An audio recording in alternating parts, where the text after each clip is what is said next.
We are slaying monsters. Don't let the ghosts and the ghouls disturb you, darling.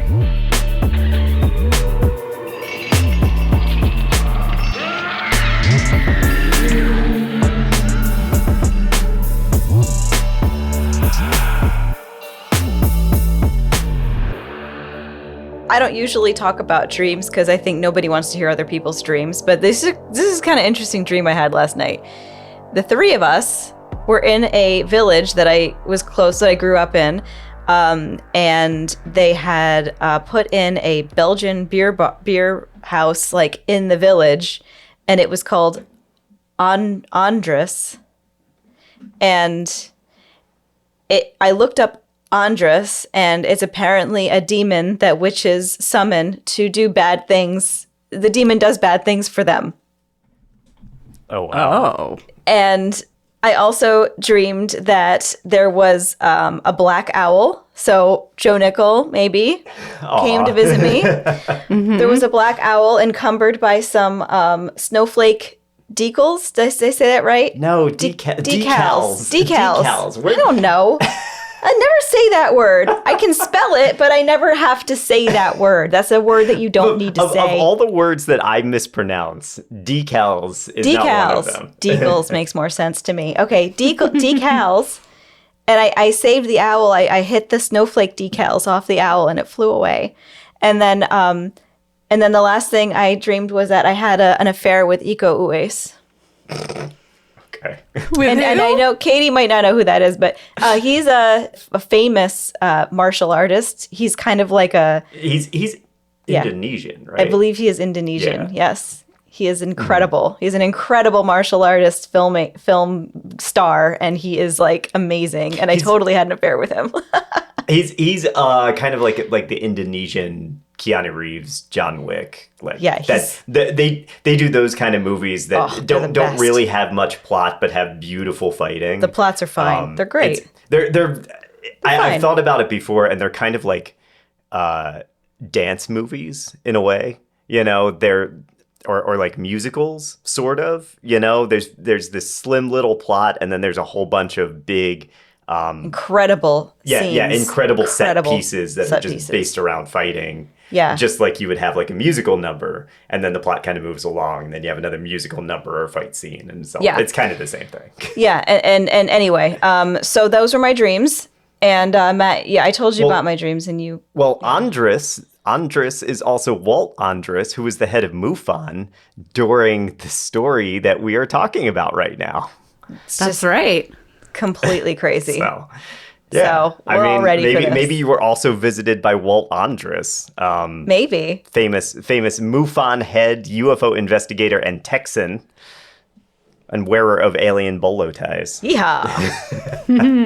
But yeah, I mean, we are going to talk not so much about Walt, because Walt is sending out his guys. He's sending out his like local guys to check out what's going on down in Gulf Breeze. But we're going to talk about some of the depictions of aliens that we start to see in the 1980s, and how it's always fascinating to me how the image of the gray has sort of supplanted everything else in the conversation, you know, because people they used to talk about like, they would see like the Nordic aliens, the tall, very fair-skinned, blonde aliens. There were people who saw like big shaggy aliens, almost like Sasquatch ones. We have the reptilians, of course, and now the little green men. Yeah, little green men, you know, the little like goblin-y type things. Mm-hmm. These days, Danny Sheehan's talking about mantis aliens for some reason, and I give him time of day for some reason as well. But, you know, but the gray is like the seminal alien, and we're gonna get into that because they're gonna come and they're gonna knock on Ed Walters' door, literally. Oh boy, they needed some sugar. I was going to say, it's so nice of them to observe such a quotidian, human, not even human, specifically like Western European norm to just like come knock on someone's door. It does start with them peeping on him, so I don't know about that. That's also very Western, except it's like more serial killer Western. Yeah, a little bit. Yeah. Oh, sounds like a great one. Oh, yeah. Yes. Oh, so we're slaying monsters. We got Maddie J. Yo. We got Katie. Hello. And I'm EJ. And we are surrounded by cats, and we are about to talk about part 2, Gulf Breeze. The Gulf Breeze UFO encounters. So when we last left property developer and UFO witness Ed Walters, he had been assaulted by flying saucers. First, they had immobilized him in a beam of blue light, and then they projected images of dogs and women into his mind in some kind of psychological warfare. But in an act of defiance and what he considered patriotism, Walters snapped photos of the craft. These were published in his local newspaper, the Gulf Breeze Sentinel, which ended up in the hands of the head of the Mutual UFO Network, Walt Andrus. Convinced that Walters was the real deal, Andrus headed for the Florida Panhandle, intent on getting MUFON on the case. But before he could get there, the extraterrestrials ramped up their assault on Walters. And so on December 2nd, 1987, less than a month after his first encounter, Walters was awakened by this, buzzing, he describes it, in his head. He would later say that that was the indication that he was about to receive a message from the flying saucer. And this will, it starts as like a low-grade buzzing, and then ultimately it becomes like a big, almost headache-inducing migraine, sort of. This night, the buzzing resolved itself into voices speaking in Spanish. To his horror, he realized that they weren't alien voices, they were humans, they were people. They were people who had been imprisoned aboard one of the alien spacecrafts. It seemed like the aliens took them similar to the method that they had been using to take Walters. They probably immobilized them with the blue beam and then brought them aboard. These prisoners claimed that they had been stripped naked and fed only bananas. So the prisoners were saying this to Walters? No, he was overhearing a conversation. Did he speak Spanish? Yes, he did. Oh, okay. Yeah. Oh, okay. He was a that was my contractor question, in too. Florida. Yeah, okay. Sure. That makes sense. Well, you might remember from our last episode when he tried to take photos of the spacecraft, the aliens spoke to him in Spanish and said, "Los fotos son prohibido." Oh, okay. So, Well, I mean, anybody who doesn't speak Spanish would understand what that word meant, what that sentence meant. yeah. It's funny because most of the time aliens speak English. It's true. I appreciate his creativity. I don't know enough about alien stories in other cultures, but in India, are they saying the aliens speak English? Probably not, right? No, I don't think so. There was, I know that there was an ancient Japanese story about a foreigner who came to shore in a saucer craft that had crashed into the ocean and then washed ashore, and she did not speak Japanese. So there was that language barrier there. But a lot of times when they're trying to communicate, they do speak your language. That is interesting because you'd think that they would just speak whatever language Alien is spoken Martian, on their whatever. home place. Yeah, I think what likely happened in the Japanese story was somebody came from one of the Russian islands and they didn't speak Japanese. And Yeah, I want to do more research into it, and ultimately we'll probably do a series on it because it's a really interesting little time period in history, and it was when the Japan borders were still very much isolated, but they were just starting to break open, and so they were starting to interact with the outside world, and it's a fascinating time in Japanese history as well. I mean, I don't know. The problem with doing a lot of this research is that it's hard to find sources in other languages that haven't been translated into English, which is a problem that I've had with a couple series. You have to kind of take everything with a grain of salt when it's been translated over into English. So, Yeah, I have to trust the translator. Right. Now, Ed Walters knew what he had to do in this situation because now we're talking about prisoners. It's not the UFO attacking him. It's now he needs to save these people. So he grabbed his .32 caliber pistol and stormed outside with the intention of shooting the UFO out of the sky. The aliens spoke telepathically to him and ordered him to stop, not shoot them down, and step forward to prepare to be beamed aboard their ship. I love that their reaction is, "Oh, buddy, no. Don't do that. Don't do that." Wow. I admire his storytelling. Okay. I do too. Also, I don't know. I'm not sure he ever gets a definitive answer as to where they came from, but they came from another place, like another planet or another plane of existence to Earth, and he thinks he's going to shoot them down with a handgun. Mm-hmm. And it's Florida. Yeah, it is Florida. They've shot at hurricanes down there, so exactly. That's actually very on brand. That's very appropriate for Florida to just be like, well, all right, I'll shoot it down. I love it. I love the tenacity, man, the bravery. It's great. I wish we had that. He's like, I'm going in. Yeah. And I think it's important to point out he lived kind of a transient lifestyle at this point, because he was married, and what he and his wife were doing was they would purchase a property, build a house or renovate a house on the property, then sell it and move to the next one. So he didn't really have a residence. He was staying in one of the homes that he was building. But I don't know where exactly this event happened. I know that he was working in Gulf Breeze, like in the town of Gulf Breeze, pretty extensively. And that's a populated suburb. So it's not like the guy is running outside brandishing a pistol in the middle of the woods. There were other houses around, definitely like within range of a gunshot if he actually did start firing at the aliens. Mm-hmm.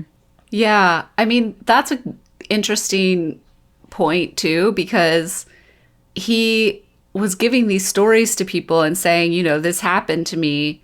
But if he lives in a suburb, don't you think there would have been a lot of other people that saw a giant alien aircraft in the air? It's really weird, right? And not actually weird, because we know what's really going on. Like, this story's all bullshit, right? But no one ever sees this craft just hovering over their house. Mm-hmm. Nobody. Right. That's what I mean, is that obviously it was a big enough story at the time that we're talking about it now. So people believed him. Some people believed him, or enough people thought it was interesting to publish in a newspaper or whatever. But no one else was like, oh yeah, I live in that neighborhood and I also saw a weird something in the sky. Or even like, yeah, I remember that one night Ed Walters stormed out of his house and was screaming at the sky, waving a pistol. Right. Yeah, if I'm going to make up a crazy alien story, I'm going to make it up in the middle of nowhere. Right. Mm-hmm. Yeah. We'll come back to that later on when we talk about Whitley Strieber. Okay, then. So, luckily, when the aliens told him to stop, to come forward, he swapped his pistol for his camera and he took more photos of them. And so did he also take his camera with his pistol? Okay. I guess so. Yeah. Really pistol fast in one thinker. hand. He is. He's storming a hero. out of his bed because aliens are talking to him. Prisoners on an alien ship are talking to him. But he's like, "Ooh, let me get my camera while I'm on my way out." He had to save them. They were naked and fed only bananas. Oh, the horror.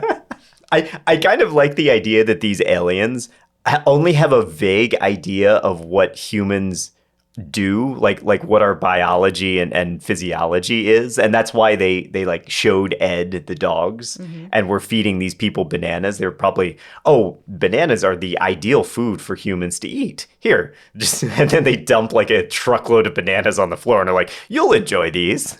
I mean, honestly, it feels a little accurate. Like, why would they know a lot about humans? They presumably just got here and they're studying us. Yeah. Sure. Yeah. And South Florida, right? There's a bunch of bananas around there. You see them in the grocery stores. You're like, oh yeah, they love them. Yeah. Anyway, the aliens flew off. presumably with their naked, banana-fed prisoners still aboard. But they didn't stay gone for very long. Around 3 a.m. that morning, Walters was awakened again by a neighbor's dog barking. He grabbed his gun, he crept to the living room's French doors, and he inched the shade open to peek outside. He expected to see the saucer in the sky again, but instead he came face to face with an entity. Now, this creature was clad in some kind of boxy armor and looked like a cross between a knight and a robot. Had a rounded helmet, sat on square shoulders, a rectangular torso, proportioned like a human, but only about 4 feet tall, every limb covered in this like protective articulated armor. Walters called it shielded and described the headgear as if it was a motorcycle helmet, because the front panel was this clear visor, and through it he could see 2 big black oblong eyes, very typical alien gray eyes. And this really does fit in with like what people thought aliens looked like at the time. Oh yeah. Like now they would look differently. So this is clearly just fitting the cultural zeitgeist. And to me, that tells me that it's also bullshit because he's just following what everybody else thinks aliens look like. Yeah. The description of the armor is also telltale that it's bullshit because, like, what do humans think armor looks like? Like, what knights wear? But again, if some intelligent life on another planet has the ability to travel here, they're probably not using like knight armor. I'm sure like we have more sophisticated armor than that now here on Earth. So I just like, it's so to what your point, EJ, it's so interesting. Like the description, I think, is what makes these things so obvious when you think about it, that they're bullshit. Yes. They can travel interdimensionally, but they don't have Kevlar. No. They have what you can put together at like a party store. Yeah. It does. And it does look like a cheap sci-fi robot. Like spray painted cardboard. Somebody cut a hole in the top of a box and stuck their head through it and then put on a motorcycle helmet, and that's the alien. It's like Flight of the Conchords sketch where it's like... Yes. Yeah. I was going to say, it's like 1950s, like... Right. Like BTV robot. Totally. Yes. Yeah. Yes. Yeah, you have the like dryer exhaust vents for arms and Was this around Halloween? Was this just a kid looking for candy? This was in December. Oh, well, then So, it has to doubtful. be real. And Real it was aliens. 3 a.m., according to him. So Yeah. I All also right, then. love that like a dog barking at 3 a.m. is the thing that makes him think that something's awry. Like dogs bark. Well, admittedly, it was the same night that he had seen the saucer. So he was on alert anyway. That's why he grabbed his gun. Now, this time he doesn't have his camera, unfortunately. He only had his gun. So we have no pictures of this creature. He said it was holding a glowing rod in one hand, although he couldn't identify more than that. And when he saw it, he screamed and then it fled. So it's hard to know what to make of this. You know, he only saw it for a second before scaring it off. If I had to come up with a real world explanation, I'd probably say it was either a burglar or a prankster that crept onto his property. I mean, it held a glowing rod in its hand. Walters makes that seem like it was some type of uranium tube or some type of space age thing, but it was probably a fucking flashlight, right? Or like, did he actually see anything? Or is this just part of him making up everything? Like, I just assume this is another entirely fabricated piece of the story and that he like didn't go to his window at all at 3 a.m. and like see someone. That's what I really think happened. Yeah. Yeah. But for the benefit of the doubt, you know, maybe there was some inciting incident and he was half asleep and he saw a burglar. He scared a burglar away. It is, you know, he was renovating the house, so who knows what it looked like. Maybe somebody thought they could break in and steal some construction equipment or something. Maybe. I really shouldn't be giving him the benefit of the doubt because he faked everything, including all the photos. So this was probably completely made up. But hey, there you go. I'll give you both sides. We'll talk it through. Yeah, exactly. The aliens continued their visitations throughout the entire month of December, like the world's worst neighbors for Christmas. They started calling Walter Zihas, which he considered like a pet name. Not like an affectionate pet name, like, oh, cutie or something like that. It was actually more like treating him like a cute dog that they came to visit. On December 17th, Walters got his first physical piece of evidence aside from the Polaroids that he had been photographing. After making its rounds of the property, the craft deposited some kind of liquid on the ground and flew off. Now, some of this expelled liquid landed in an empty butter tub, which just happened to be lying in his yard. Perfect. Yeah. I'm saying that an alien spacecraft pissed in a tube of parquet butter. Okay. He saved that liquid and gave it to MUFON, and they would later test it as part of their investigation. And what was it? Well, that's jumping way ahead because MUFON's not there yet, but it was seawater. Wow. Shockingly, but in Florida. Yeah. Where did they get that? Especially in Gulf Breeze. This isn't like inland central Florida. This is the kind of place where you can walk 5 minutes and get to the beach. And in places like that in Florida, there are like tons of just under the ground channels. Like the seawater comes in. There might just be seawater in your yard. Yeah. I'd be impressed if this was Kansas. Mm-hmm. Right. In Kansas, you'd be like, wow, that's really strange. Where did that come from? Yep. Mm-hmm. Who knows? So skeptics like to poke holes in the story actually around the tub itself, asking why he has an empty tub of butter sitting in his yard. But I have no questions about that.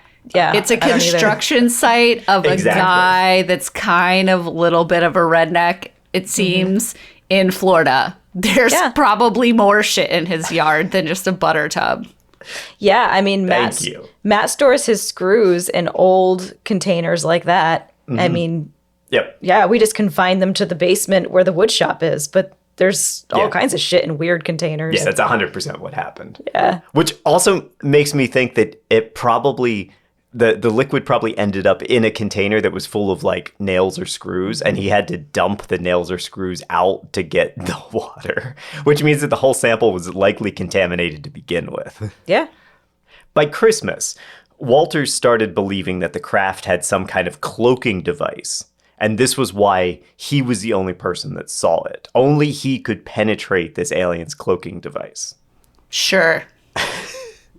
Now we're getting it. Now we're really getting to the heart of it. The ego at the heart of it. Only I can penetrate the alien's cloaking device. Not my dumb neighbors, just me. Well, eventually there was one other person who did manage to take photographs of the UFO around that time. And that person went by the name Believer Bill. And they sent their photographs to the Gulf Breeze Sentinel. This is the only time that Believer Bill pops up in this story or in anywhere in UFO reporting in Florida. They only are there long enough to leave 9 photographs of a craft that looks very, very similar to Ed Walters' sighting. So he was kind of pulling a Doc Shields. We don't know that to be true definitively, but that's kind of the suspicion. Okay. Yeah. I don't think it's outrageous to assume that Believer Bill was just an alias for Ed Walters. Remember, when he first gave his photos to the Sentinel, he gave them under the alias Mr. X. He said, I'm delivering these photos that Mr. X took. So I think it was just another alias. Again, like, I don't know about forensic investigation, right? Like being able to tell where pictures come from or things like that. I just would like a little bit more investigative reporting from the Sentinel. Just a smidge. Like previously with Doc Shields, how no one even bothered to like look at a city record. Or like, I don't know, 2 months later, someone sends us pictures that are like basically the same about an alien aircraft under a different anonymous name. Could these just be the same pictures, but from the same guy? Well, I will say right around this time, it's like January of 1988, Dwayne Cook, the sympathetic reporter who first published the photos, decided to do a little bit more investigation into it. He agreed to go on a ride along with Ed Walters when Walters he got the buzzing in his head. He said, oh, something's going to happen, and said, Dwayne, come along with me. I'll show you this UFO. So Cook's kind of trying to do the right thing, have some journalistic integrity, but he also has his own weird legacy in this whole encounter. So initially, according to him, he had been very apprehensive to publish the photos. But then, the same day that he got the photos from this Mr. X through Ed Walters, a retired couple came into his office. One of them spotted the photos just laying on his desk and said, oh, that's weird. I saw something similar to that. And they had a little conversation about it. And the guy, his name was Charles Summerby, said, you should publish this. I think we should find out if other people saw this. The thing is, Charles Summerby was not just some guy off the street. Charles Summerby was Cook's father-in-law. And he was also the former editor of the Gulf Breeze Sentinel. Now, that's not exactly a smoking gun, but it is something that Cook never made public until another reporter found it out. Craig Myers, in a later investigation, found out this connection. And that's something that really should have been made public, released. It's a bit of a conflict of interest. Yeah, it probably helped the Sentinel quite a bit. I'm sure to post such a sensational thing. I imagine he did then go ahead and publish those pictures. Yeah, he says that's why he decided to publish them. And it probably sold a ton of copies. Yeah. First off, you'd think that you would want to get your father-in-law and former editor of the Sentinel on the record saying that he saw something similar. And then in describing him as a person, you would be like, just for transparency, he is my father-in-law and the former editor-in-chief of this paper. But he says he saw something similar. Here's his story. And now we have these pictures. Blah-diddy, right. blah-diddy, blah. I'm not a journalist, but that sounds like journalism 101 to me. Mm-hmm. It's corroborating evidence. It makes your story even better, to EJ's point. It's a sensational story. Don't you want to have a second person saying that they saw these pictures? Yeah. Instead, it's just some anonymous old guy who wandered into your office off the street and was like, I saw that too.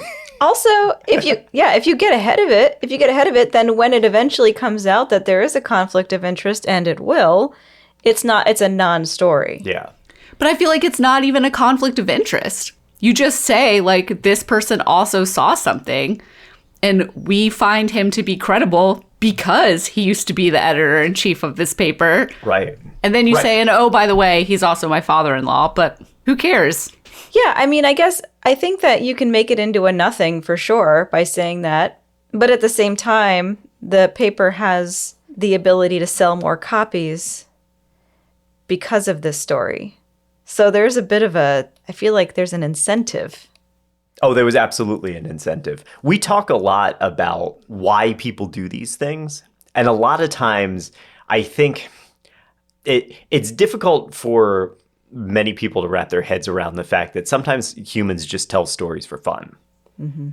There's not necessarily a monetary gain behind every single hoax. Look at Doc Shields. I don't think Doc Shields made a whole bunch of money off of all of the fakery that he did, but it was fun for him and it was an art project. That's one of the reasons that you can do it. The people who are involved with Gulf Breeze, Ed Walters, Dwayne Cook, they directly benefited financially from all of these events. Ed Walters, he hasn't benefited financially yet, but he's going to soon. Dwayne Cook was selling papers like crazy. Remind me, Dwayne Cook, was he a reporter at the Sentinel or was he the editor-in-chief?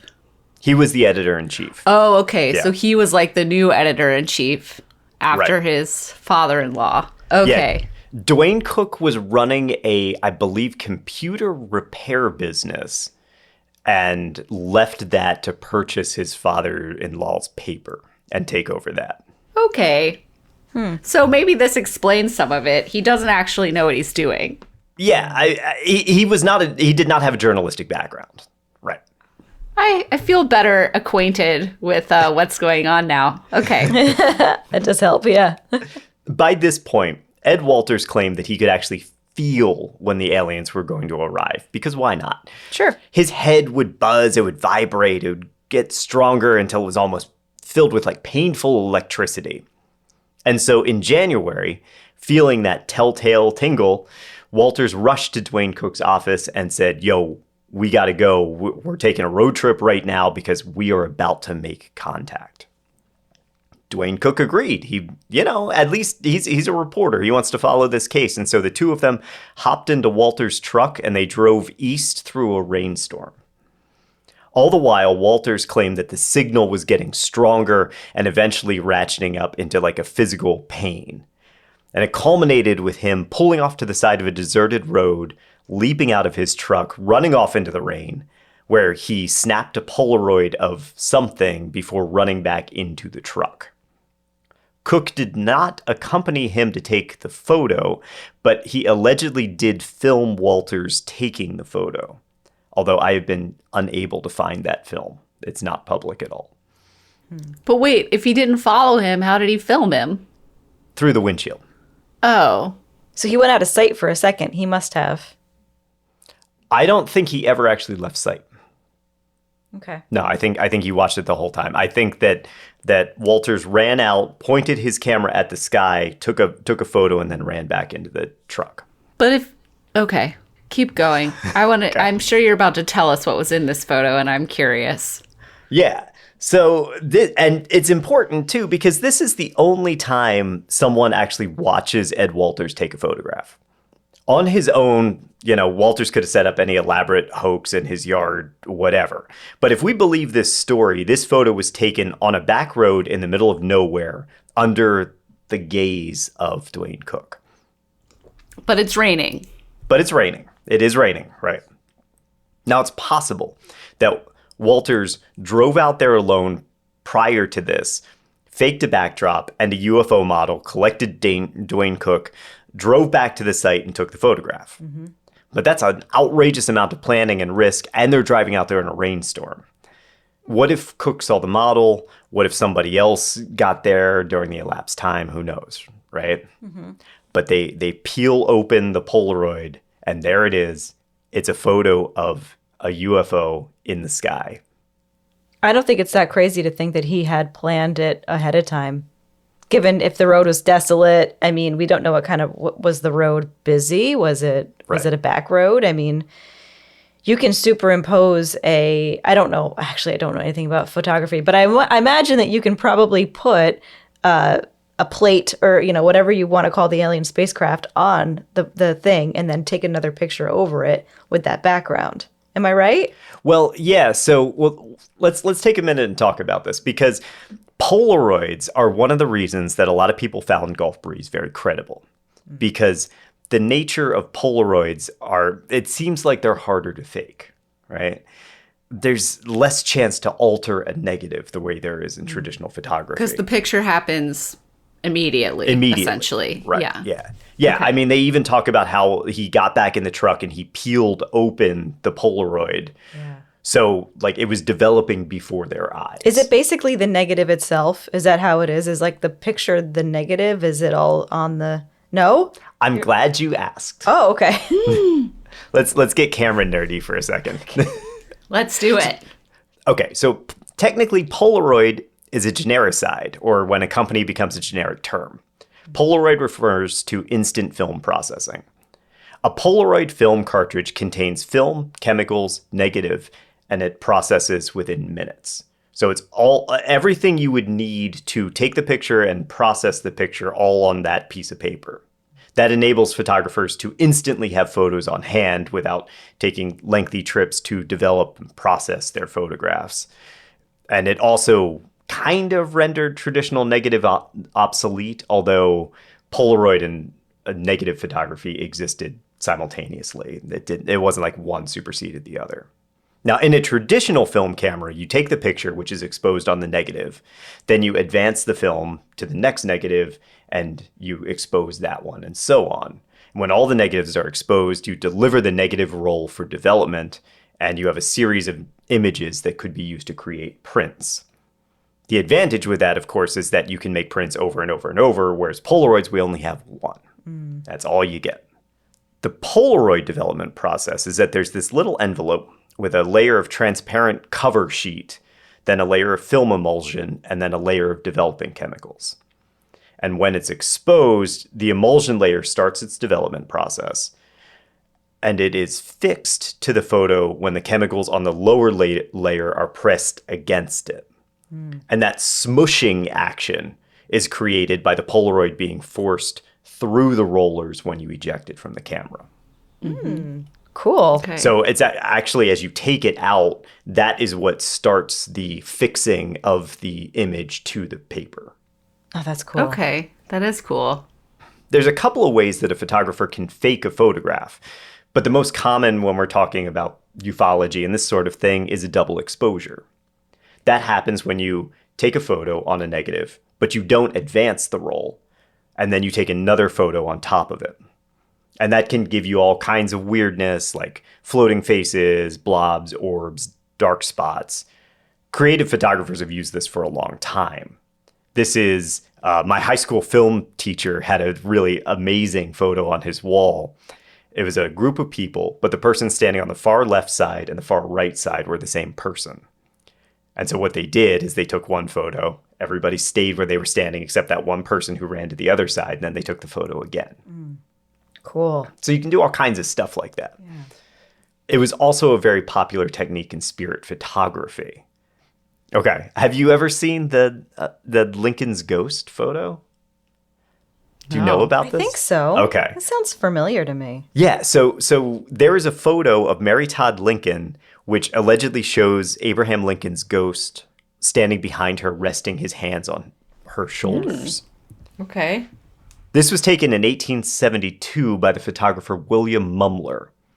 It was supposed to just be a portrait of her, Mary Todd Lincoln, but when they developed the plate, they saw this faint outline of a man with his hands on his shoulders, a bearded face looking down at her.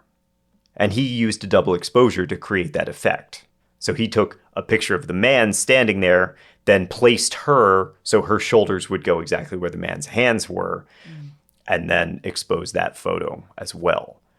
That would ultimately launch an entire career of spirit photography for Mumler. And he perfected double exposures this way. Very cool. Was Mary Todd in on it? That's a big question. Okay. So I don't think she was in on it. I'm not even sure he was in on it initially. Because He might have accidentally done it. yeah, at the time you were reusing these plates. Oh. And it's possible that he just had a dirty plate from a previous image and photographed her on this dirty plate. It showed up. He figured it out on his own. And then he started doing spirit photography because he had this like special technique that nobody else knew about. That's so cool. That is cool. I feel like, I mean, I can see it both ways. Because on the one hand, it's like, why would the time you try to pull this off be with Mary Todd Lincoln? Right. Yeah. Because that's high stakes. But like, also maybe that is why that's the time you pull it off, because it's high stakes and like a lot of publicity. The reason I think it also could be that is because like, why would you have like a dude standing with his hands?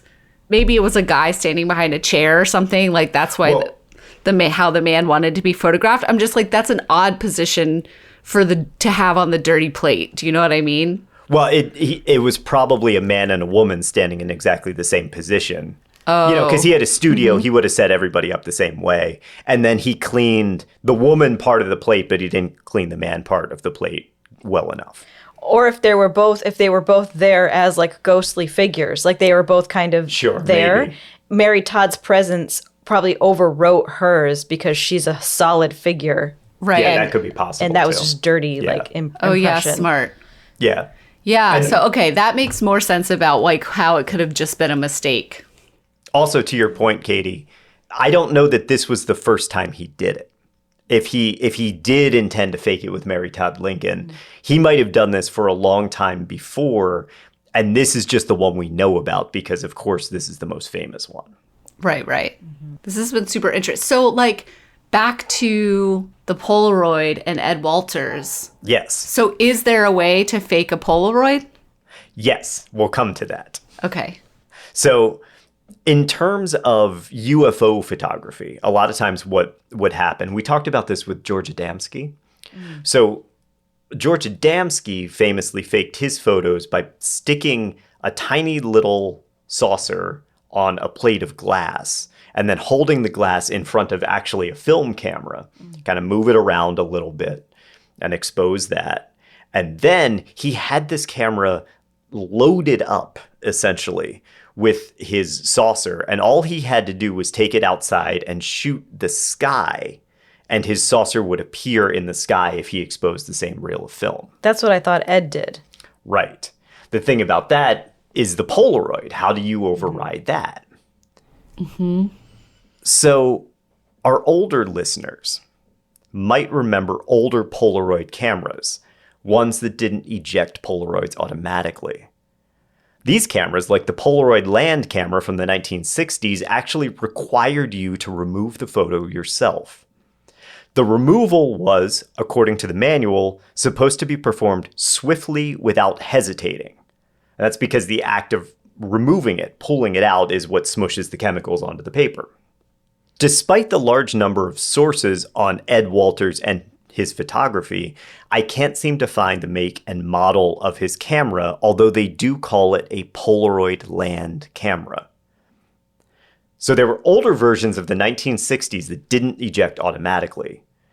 There were newer versions from the 1980s that did. Although it's not that hard to disable the auto-ejecting mechanism inside a Polaroid camera. So even if he had a newer version that was auto-ejecting, remember, he's a contractor. He's pretty good with his hands.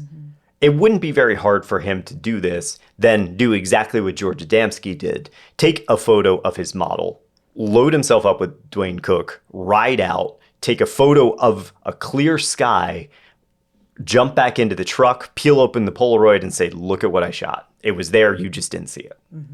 Oh. That seems way more plausible than having the models, pre-setting up the model. Also because of the rain, because I was thinking about, like, I might be forgetting, but if I'm remembering, like, his models were like paper plates and shit, right? Like, yeah, we'll talk about it in the next episode, actually, when we get to the model being found. But yeah, they were created from styrofoam. So, styrofoam like, plates. You wouldn't really want a model like that, like, out in the rain. Like, it would get destroyed. So, and then it wouldn't look right in the photo. It is fascinating. If you look at UFO photos, you never see UFO photos in inclement weather. No, you do not. Right? Never. There's never aliens when it's raining. Well, That's that's a good- because it's cloudy. You can't see them. Exactly. You cannot see them. Well, according to Ed Walters, nobody can see them except him because they have some cloaking device or something. Yeah. Oh, yeah. Because, okay, yes, it's raining and cloudy, but, like, if there's a giant spacecraft in the sky and someone's sitting in a truck close enough to where they can film you go take a photograph, you'd think they would also be able to see this thing with their naked eye. Right. And Dwayne Cook had no questions about, like, why he could not. Right. I know, that's the thing that bothered me about this story. It's like Cook is pointing his camera at the guy who's pointing his camera at the sky, where if he was a real journalist, he would actually be pointing his camera at the sky. He would be getting it too. You would think so. Or he would doesn't make try, sense. at least. Yeah. Yeah. Yeah, I don't want to disparage Dwayne Cook necessarily, but he seemed like he was a little afraid of the rain. It's different down in Florida. That rain's intense. Yeah, it's true. But no, I mean, I'm not disparaging him either, but it does remind me of that scene in Amelie where it's like that she runs to the statue and she stares at the point, or maybe it's the guy that runs at the pointing statue. And the kid is like, don't stare at the statue that is pointing in the direction, stare at the direction that the statue is pointing in. I don't know. I'm saying that terribly, but it just reminds you of that. Dwayne Cook is completely convinced that aliens are visiting the Florida Panhandle and is 100% backing Ed Walters' story. And around this point, the whole pretext of Mr. X gets dropped, and Ed Walters is just Ed Walters, the UFO photographer. Luckily, there's a team that is ready to handle this sort of UFO invasion, and that's the Mutual UFO Network. UFOs were really big at this time, not just in Gulf Breeze. This is 1988, so a year prior, 1987, 2 landmark novels hit the shelves. One of them was Communion by Whitley Strieber. Communion was supposedly a chronicle of his repeated abduction at the hand of gray aliens, and it almost single-handedly redefined the public's opinion of UFOs overnight. Now, we've danced around Strieber before on this podcast, and I fully intend to do an entire deep dive into him at some point. But let's do a shallow dive into who he is, get an overview of what he claims, and why we should be really, really suspicious of every single thing he says. According to his own accounts, on Christmas holiday at his family's cabin in the woods, he was abducted by a troop of gray aliens that performed medical procedures on him to alter his body.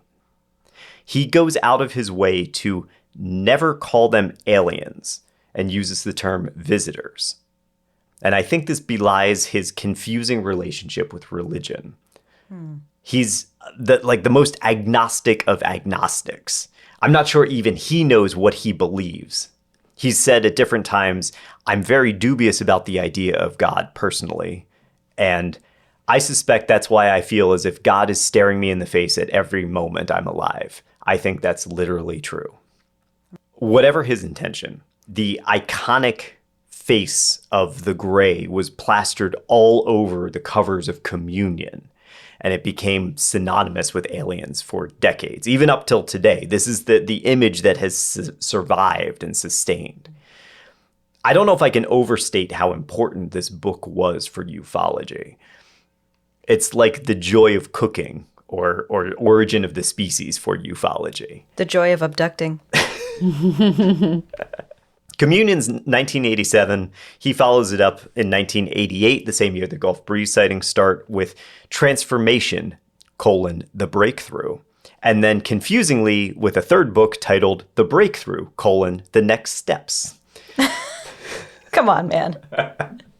During this time, he made multiple public appearances and promoted himself as a, quote, rational person pushed into believing the fantastical, which is what everybody says, right? All of these people are always skeptical until this thing happens to me, and now I believe fucking everything. I never believed in ghosts until I came face to face with one. Exactly.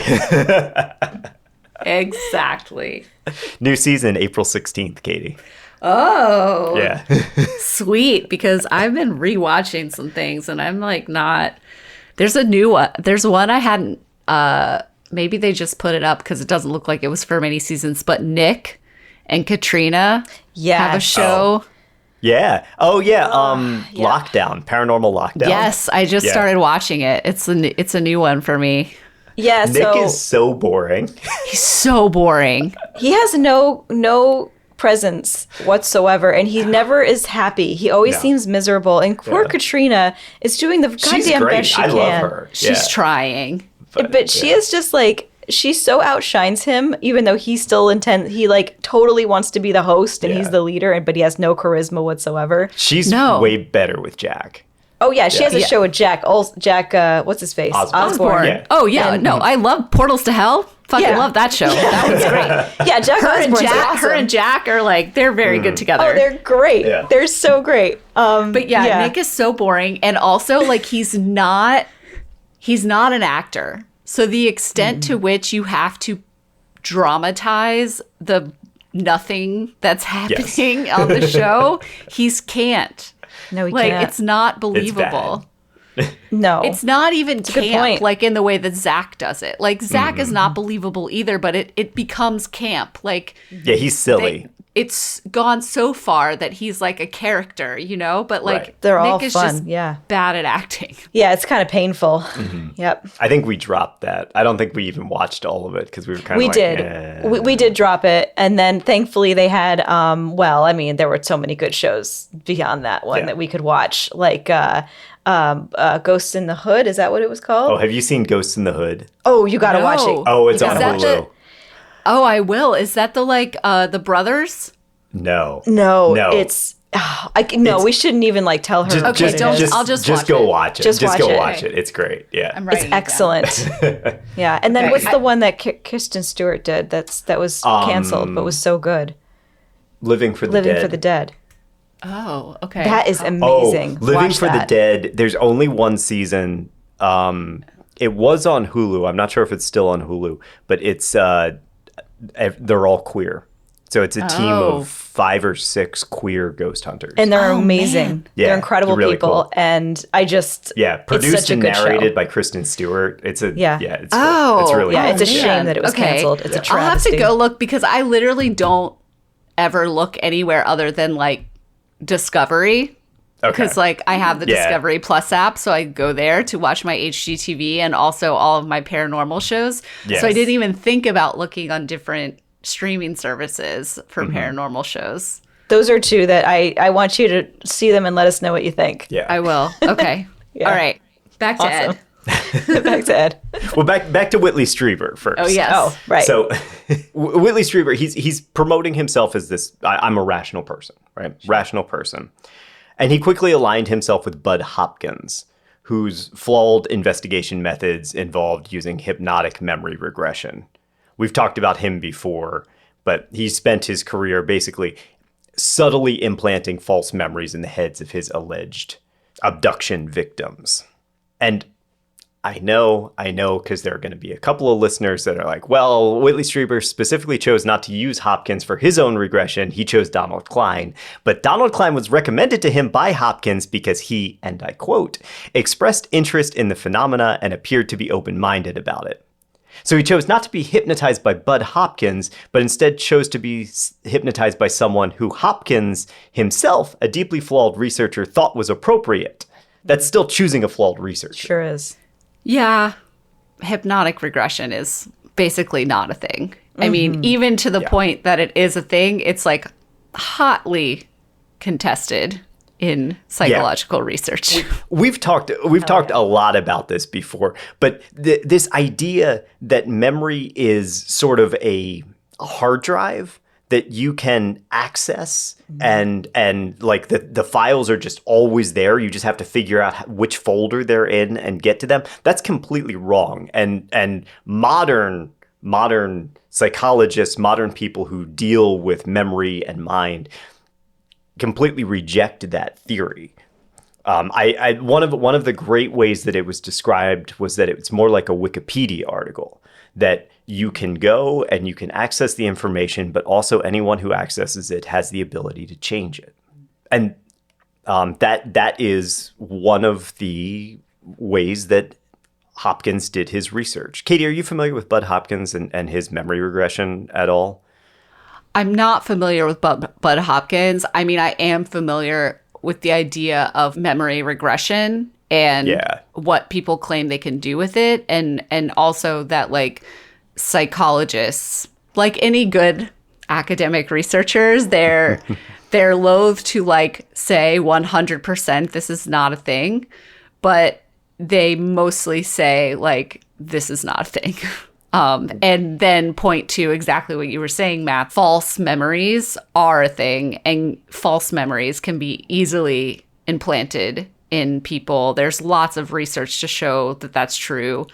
Elizabeth Loftus is like one of the most preeminent psychologists on this, but like she's done lots of experiments where she's implanted harmless false memories in people, you know, like I like asparagus, so they start eating more asparagus and things like that. One of my favorite Loftus experiments in I think the 90s, she got a group of people together and she implanted the memory that they had been lost in a mall when they were kids. intentionally she did this, and then she talked to them about it, and they all could recount how they were all lost in the mall exactly the same way, and she implanted the same memory across multiple people's minds just to show that she could. So brilliant. And the thing is, this is what Bud Hopkins was doing. Because Bud Hopkins would get these people who believed that they had real encounters, and I think Whitley Strieber was one of them. Well, what I was going to say about the original belief that you've had a real encounter is that there is also psychological research that shows that essentially sleep paralysis, which is very common, which for our listeners, if you don't know, it's when you're sleeping, if you're dreaming, your body naturally paralyzes you so that you don't hurt yourself when you think you're running around or doing whatever it is that you're doing in your dreams. You can wake up, your mind wakes up, your eyes open, but your body hasn't caught up yet. So you are paralyzed. And when this happens, the research says there can be a lot of things that happen. There might be, other than the physical sensation that you can't move and you're awake, which is creepy. This can also be accompanied sometimes with hallucinations because you're still technically dreaming.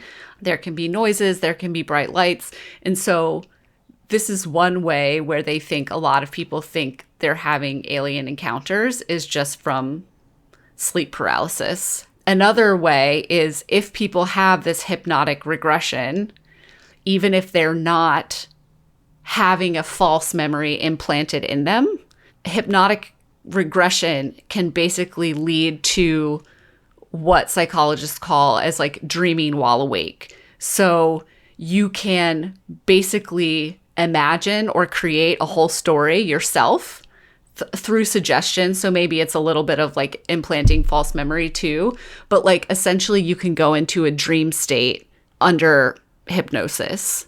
And so this story that you come up with is completely fake. It's basically a dream that you had under hypnosis. So I just wanted to put all of that context out there for then talking about Bud Hopkins, whatever the fuck he was doing. Well, yeah. So he would get these people who would have real sleep paralysis episodes, and they didn't know that, but they believed that they had been attacked by aliens. And he would put them under memory regression, essentially putting them, as you said, Katie, back into this state of dreaming while awake, sleep paralysis, similar situation. And then he would guide them through what happened to them using his rubric, his research as a guiding post. But what was happening was that he was finding all these similarities across these cases because he was always asking the same questions to all of these people, and they were building a new memory together in that moment. I have a question. Yes. Do we think that, and I don't know the details of what Elizabeth Loftus did to implant the mall memory, but I wonder how much emotion plays into fixing a false memory, because I don't know, like how emotional were these people about the mall when Elizabeth Loftus was putting this? I mean, I imagine it wasn't as sticky and deep as somebody coming in and believing already that they were abducted by an alien and going to Hopkins. Yeah, I'm not a psychologist. I'm not a memory researcher. I'm just somebody who's read about this. But what I've read indicates that emotion helps to drive those memories home even more. That's what I was thinking. Okay. Yeah. The more emotional a memory is, the more likely we're going to remember it. Okay. But also, the research shows they actually did a study on people who thought they had been abducted by aliens, which the researchers were presuming to be untrue, right? So I just want to say there was that quote unquote bias, if you consider it a bias, in the research. But they found that when those people were exposed to their story about their alien abduction, they had the same reactions as people who had PTSD from car crashes, war veterans, things like that. The emotional reaction and response to the traumatic event was exactly the same. So like to your question about emotional response, EJ, like even people who have had these false memories implanted in them, they become real, like emotionally real. Like people then carry the same emotional reactions as people who actually have actually had those experiences.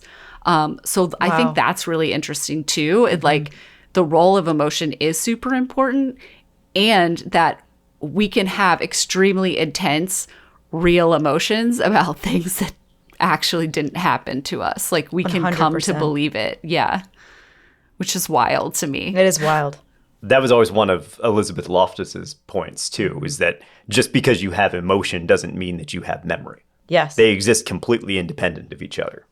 So in addition to all of this talk about memory regression and the flawed hypothesis that Bud Hopkins was putting forth, it's important to point out that Whitley Strieber was a horror writer as well. He wrote horror fiction. Prior to Communion, he had written several horror novels, and alongside his second book, Transformation, he published a book called Majestic, which was a fictionalized account of the UFO crash at Roswell. And although he's claimed time and time again that he's been ignorant of UFO literature throughout history, that's obviously not the case. He had read, or at least was familiar with, Betty and Barney Hill's account of their abduction, and Charles Berlitz and Bill Moore's account of the Roswell crash prior to his own encounter. That's so interesting. Because to me, I now immediately am like, he just made a new genre. He did. He really did. Which is like the first account horror novel. Like he's writing it from a first person basis, like it actually happened to him, but he's just writing a horror novel. Yeah. For what it's worth, I do believe that he believes himself. I don't think he was a grifter. I think that he had a series of sleep paralysis events, and he wanted an answer, and unfortunately he found one in the orbit of Bud Hopkins, who unwittingly implanted his own false memories in to strengthen Strieber's narrative, strengthen Hopkins' narrative. I mean, Hopkins published a book the same year that Communion came out. That's the other book that came out that year, was titled Intruders, where that was all of his findings about all of his memory regression research.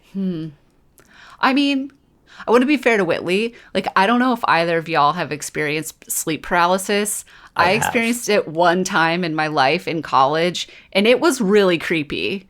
And like, I didn't know what it was at the time, but like, I realized later when someone told me about sleep paralysis. But like, it was creepy. Like, I woke up from a nap in the afternoon and I couldn't move. And I realized I couldn't move. So then I tried to scream for help because I thought I was like injured or like something insane had happened. I don't know. And I couldn't yell. Like, I was literally like, because like I couldn't open my mouth. And then it stopped. And it was like maybe 30 seconds, maybe. So, like, wow. Yeah. It's creepy. I've had it twice. I had it once when I was a kid and I didn't know what it was. I see a woman too. This is fascinating. You know, because they always say that there's this old hag. Have you heard about this? That people see the similar things, which is largely because when our brains panic, which is what happens when you have sleep paralysis, you try to find familiar shapes. And so anything like a crack on the wall or something can become a human face because we're programmed to look for faces when we panic. That's just biological. So I in particular see a woman when it happens to me. So when I was a kid, I saw a little woman at the foot of my bed. Then I had a sleep paralysis incident later. I mean, I'm talking like within the last 2 years when I knew what it was. And I woke up, I was paralyzed, and I knew that the woman was like coming into my room. And when that happened, I realized that I was having a sleep paralysis episode. And because I am who I am, I was like, oh, this is so cool. I'm finally having one again. This is awesome. And then it stopped. You ruined it. Yeah. Yeah, but I knew about it, and when it was happening, I was like, "This is awesome! Wow, sleep paralysis!" And Sleep paralysis while acknowledging it. It's a good reaction. well, and I think the acknowledgement of it made me wake up too. Yeah. Oh, for sure. I came back to myself and came back to consciousness, and it was gone. But yeah, I It's thought it like was when pretty you're cool. dreaming and you realize you're having a dream Yeah, exactly. in your dream. And then you slip That's out. always wild. Yep. Yeah. That is wild. Yeah. Yeah. No, I didn't have any of that. Like, I just woke up in my college dorm room and, like, I knew where I was. Mm-hmm. I just, like, was freaked out. Sure. Yeah. I never had sleep paralysis, but my sister did a lot. And I used to wake up in the middle of the night to her screaming for me to help her. So I would like run from my bedroom to her and wake her up because she was actually able to scream. And she would just recount all these crazy fucking things she would see. And like people shaking her, saying, no, no, no. And people, it almost as if like she felt as if somebody was like saying, don't die. Mm-hmm. And we had people died in her room. Our house was very old. And so we've had members of our family die in multiple rooms of that house, just of old age and stuff.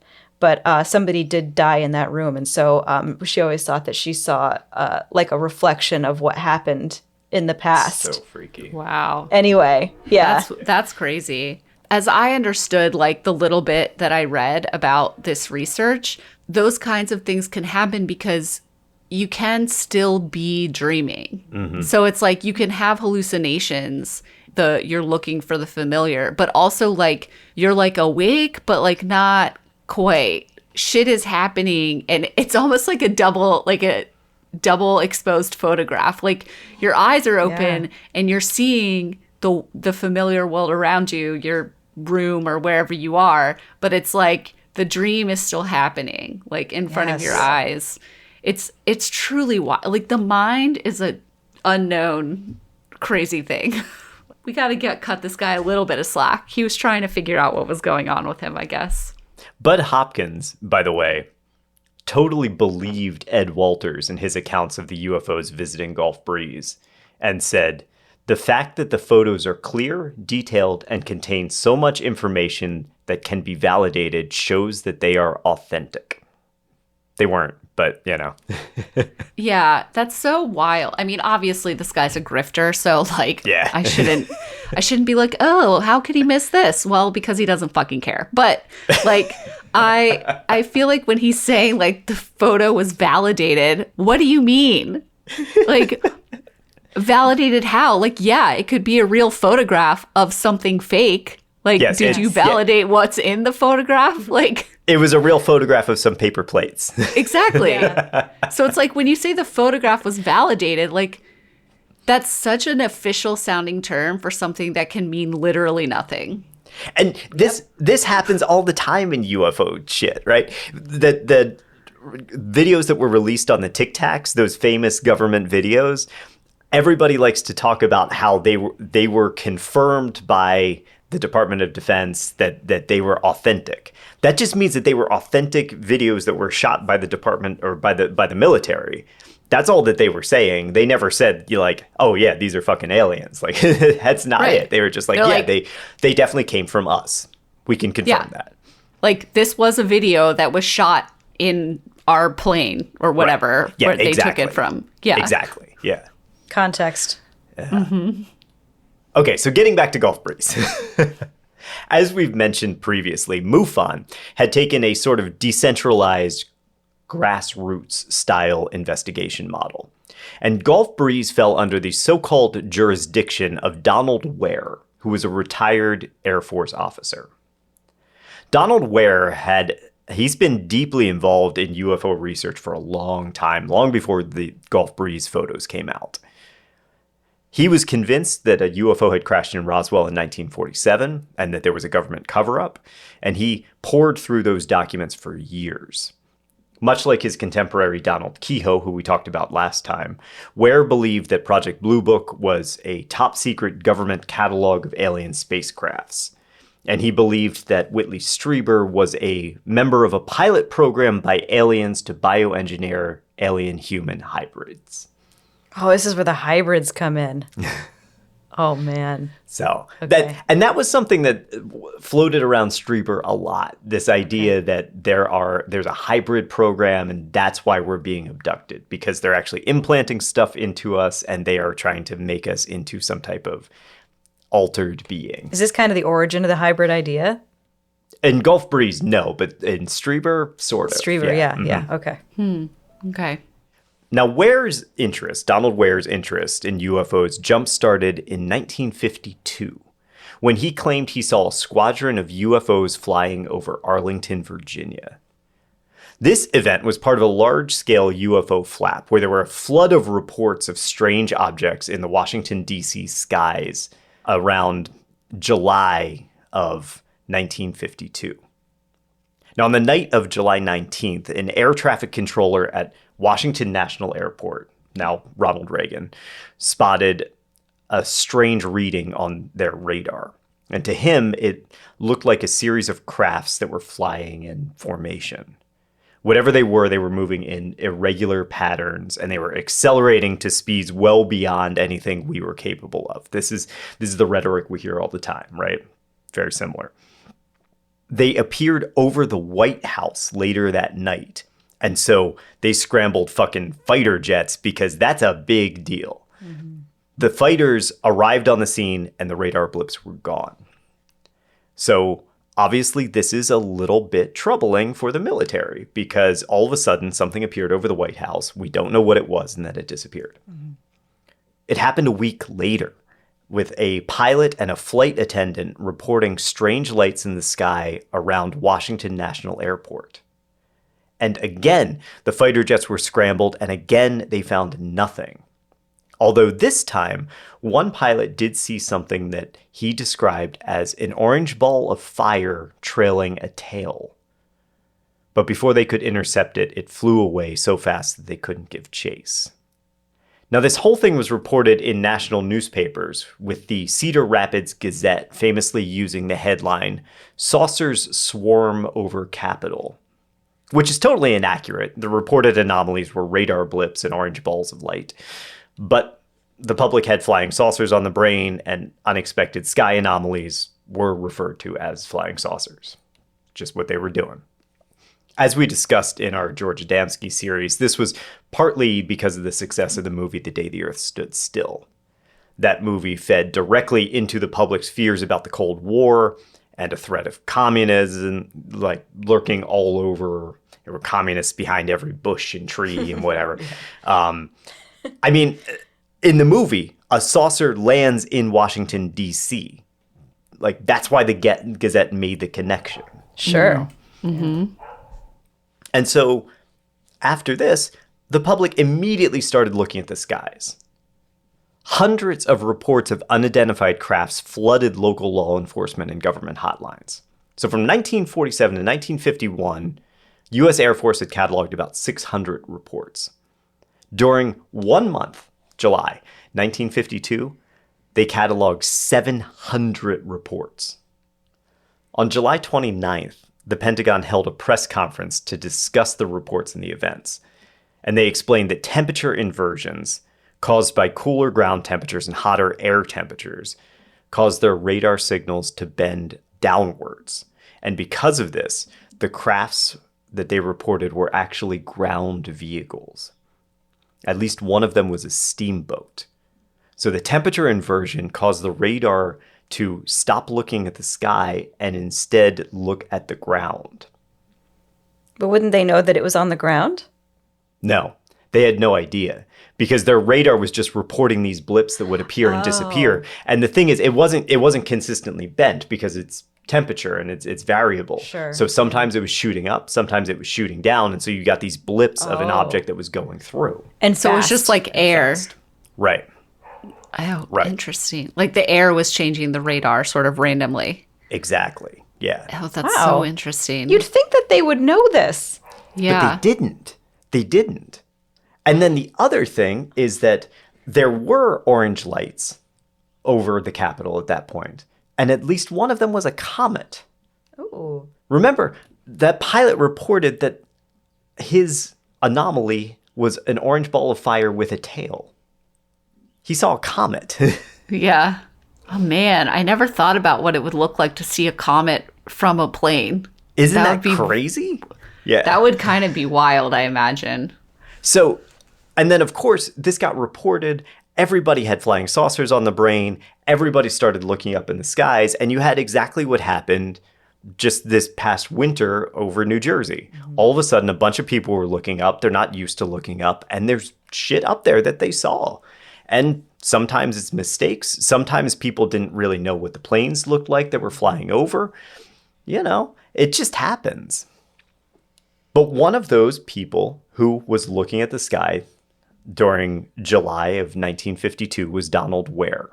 And that early sighting drove a lifelong obsession with flying saucers, alien beings, and all the incidents surrounding them.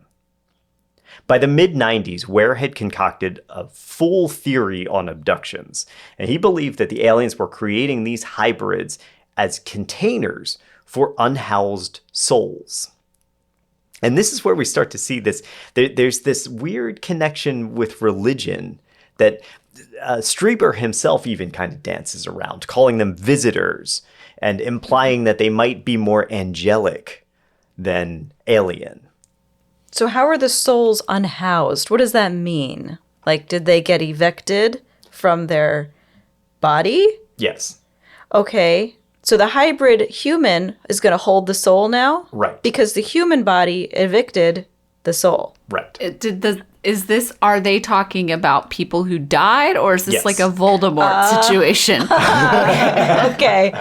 No, this is people who died. There's this fascinating, and we don't have time to talk about this at all today, but there's this fascinating connection of religion that began very shortly after Strieber's encounters and his abductions, where you start to have aliens become synonymous with angels as well. And this idea of these unhoused souls being put into these hybrid human bodies gives this like, okay, well, maybe there's an afterlife here. Maybe this is what the Bible was talking about the whole time. Love it. The Bible was talking about aliens. That's some ancient alien shit. Where's Yes, that it is. episode? Does Well, that episode exist? Probably. And you know, we're only probably less than a decade outside of Eric von Daniken's Chariots of the Gods at this point too. So yeah, absolutely people are talking about that shit.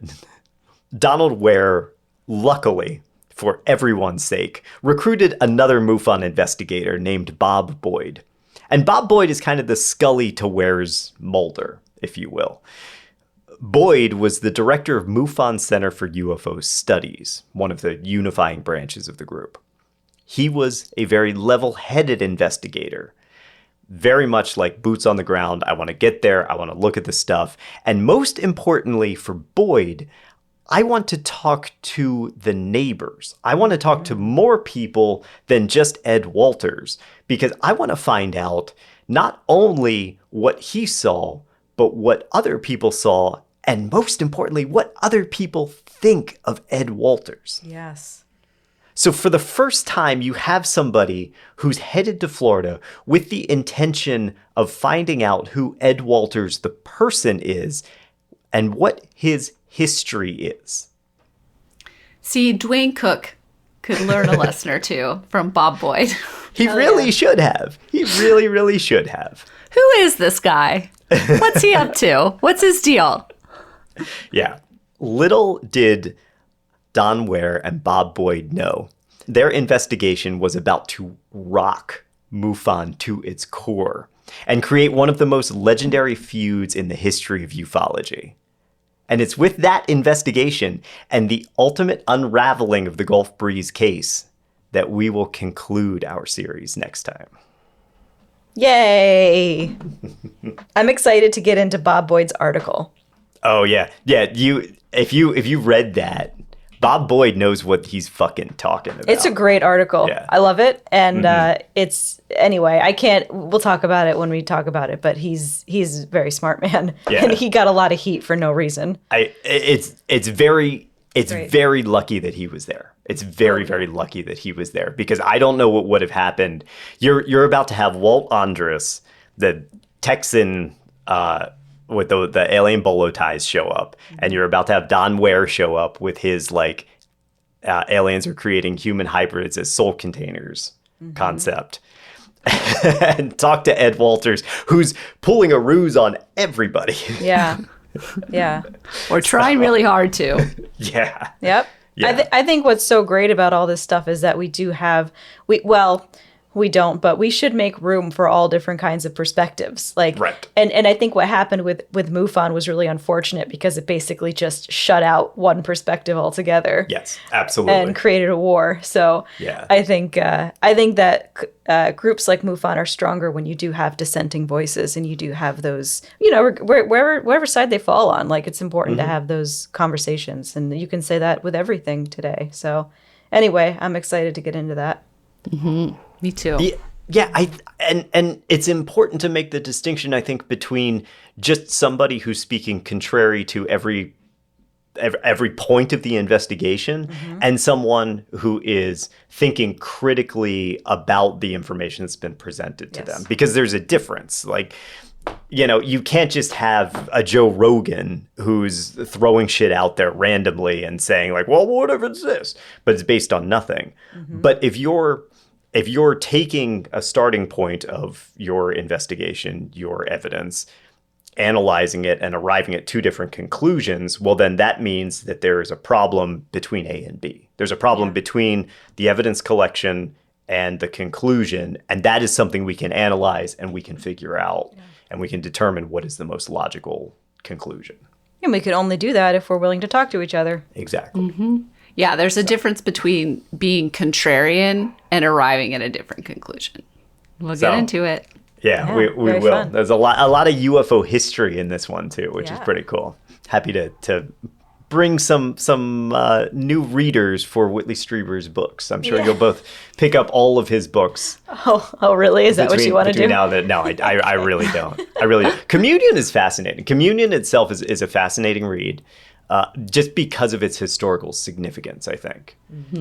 Because he did alter so. I mean, he's as important as Betty and Barney Hill, for sure. Yeah, for sure. The rest of them, oh, man.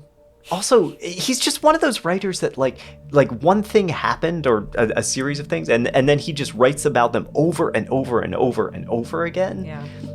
So, anyway. Well, thank you all so much for listening. Yes, thank you, everybody. Yeah. Till next time. Yeah, till next time. Be safe out Thanks, there. everybody. Bye. Thanks for listening to Slaying Monsters, the 40 in History podcast. If you like the podcast, there's a couple ways you can show your support. You can tell your friends, you can leave us a rating and review on your podcast platform, or you can head over to slayingmonsterspodcast.com and click on the Support Us button to leave a donation.